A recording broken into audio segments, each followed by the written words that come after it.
ninkaas dhalinyarada ah kiishka kontonka kiilo ah ayuu ilkiisa ku qaadaya waa mucjisad rabbaani ah waa 50 kiilo waa hadhuudh waa 50 kiilo hadhuudha aan maraynaya rumaysan maysaane ya 50 kiilo hadhuudh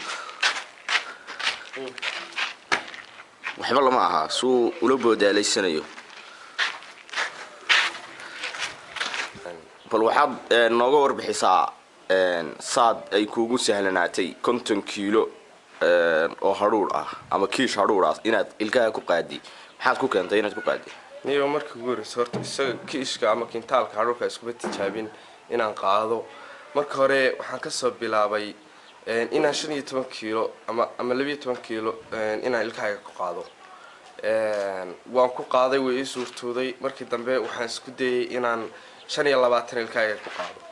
25 kiina way ii suurtooday inaan ilkaha ku qaado markii dambe waxa ii suurtooday kontonka kiishka inaan ilkaha ku qaado waxaad dareentaa wax allaale horta dadku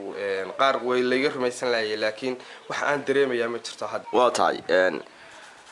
maxaad iskugu tijaabisay marka hore maxaad ku hindistay inaad ilkaha ku qaadi waxan niyo markii ugu horreysay horta qof walba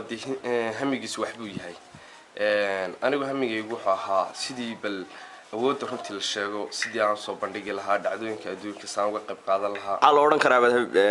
cuntooyinkaaga ku gaarka ah cuntooyinka habeenkii hadhuudhka iyo cuntooyinka adag baan ku casheeya maalintiina sida hilibka geelo kala caanaha geela waxaan sheegay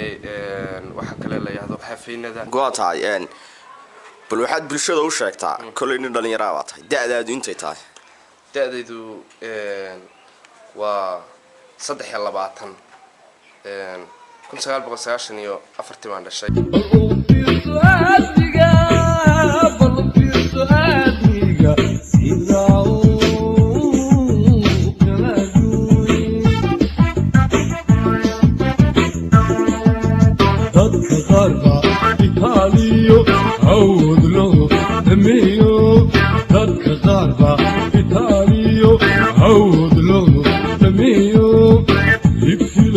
Honey, she